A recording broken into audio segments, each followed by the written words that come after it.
তালের পিঠা কিভাবে তৈরি করতে হয় আজকে আমি আপনাদেরকে তৈরি করে দেখাবো। প্রথমে 2টি তাল নিতে হবে। তালগুলো ভালোভাবে ছাড়িয়ে নিয়ে পিঠাগুলো তৈরি করতে হবে। তারপর ধীরে ধীরে রস তৈরি করে নিয়ে সেগুলোতে চিনি মিক্স করতে হবে। আপনারা চাইলে দুধ দিতে পারেন। রস বের করা অনেক কঠিন, তাই আমি আগে বের করে নিয়েছি। এখন রসগুলোর মধ্যে পরিমাণ মতো চালের আটা দিতে হবে। আস্তে আস্তে দিয়ে দেখতে হবে যে এর সঙ্গে মিক্স হয় কি না। এভাবে ধীরে ধীরে পরিমাপ অনুযায়ী নিতে হবে আটাগুলো। আপনারা যে পরিমাণ রস নেবেন সেই পরিমাণ আটা নেবেন। আস্তে আস্তে একটি হাতার সাহায্যে এগুলো নাড়তে হবে।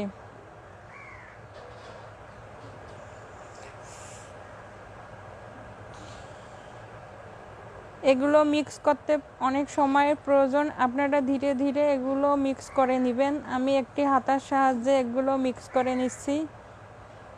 আপনারা ভিডিওটি সম্পূর্ণ দেখতে থাকুন।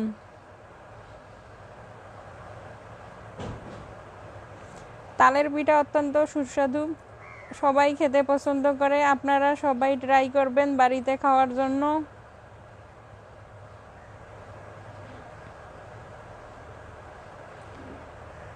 অতিরিক্ত স্বাদের জন্য আপনারা ঘি ব্যবহার করতে পারেন অথবা নারিকেল দিতে পারেন। এখানে নারিকেলও মিক্স করা আছে। আটা কম মনে হচ্ছে তাই আবার দিতে হচ্ছে পুনরায়। আপনারা আপনাদের সুবিধা মতো আটা দিতে পারেন, সেটা কোনো সমস্যা নেই।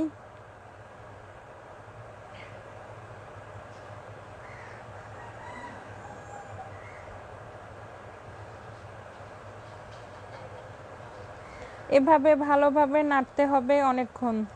তবে হাতা দিয়ে নাড়লে পারফেক্ট আসে না। আপাতত মিক্স করে নিচ্ছি। কিছুক্ষণ পর এগুলো হাত দিয়ে ভালোভাবে নাড়তে হবে।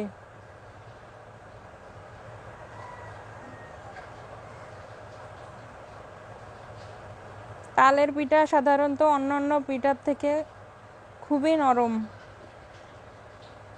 আপনারা চাইলে পিঠার মধ্যে ডিম দিতে পারেন। ডিম দিলে পিঠাটা অনেক নরম হয়। এখানে ডিম ইউজ করা হয়নি কারণ তালের পিঠা এমনি নরম। ডিম দিলে আরও নরম হলে তখন ভালো লাগবে না পিঠাটা।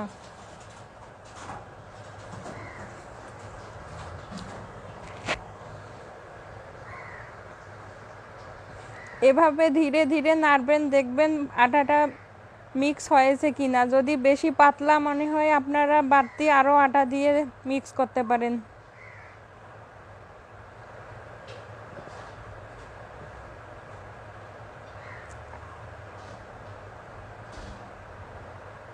এভাবে আপনারা চেক করে দেখবেন যে আটাটা ভালোভাবে মিক্স হয়েছে কিনা।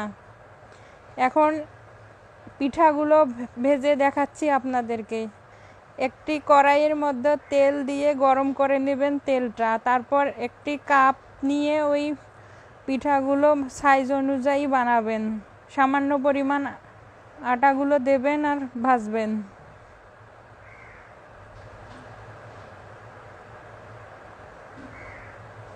এগুলো বেশি তাপে ভাজা যাবে না, সামান্য পরিমাণ আঁচে ভাজতে হবে। আমি একটি চুলায় ভেজে দেখাচ্ছি আপনাদেরকে।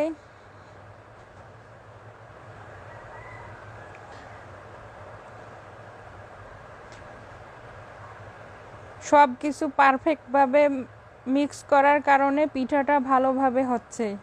আপনারা যদি মিক্স করতে কম বেশি করেন কিংবা পানির পরিমাণ বেশি দেন তাহলে পিঠাটা সাইজে আসবে না। দেখুন কি পরিমাণ গোল পিঠাটা।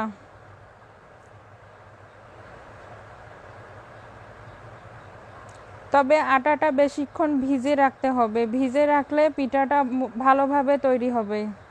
তাড়াহুড়া করতে যাবেন না, নাহলে পিঠার সাইজ আসবে না।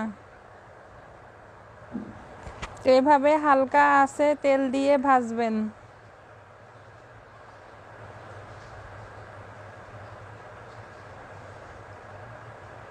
অনেকে আছে তালের পিঠা তৈরি করতে পারে না। এই ভিডিওটি দেখলে আপনারা ইনশাল্লাহ তালের পিঠা পারফেক্টভাবে তৈরি করতে পাবেন।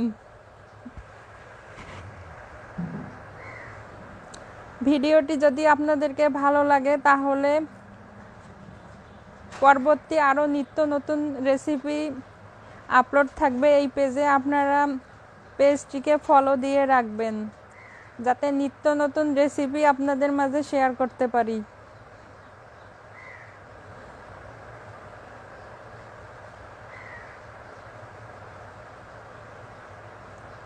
আমি আপনাদেরকে আরও একটি পিঠা ভেজে দেখাচ্ছি।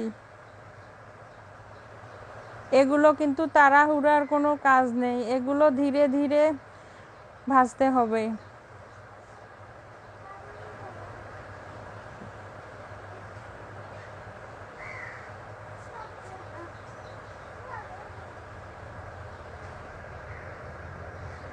অনেকে তালের পিঠা পছন্দ করে, আবার অনেকে তালের পিঠা পছন্দই করে না। আপনারা যারা পছন্দ করেন তালের পিঠা খেতে তারাই এই ভিডিওটি দেখবেন এবং চেষ্টা করবেন তৈরি করার জন্য।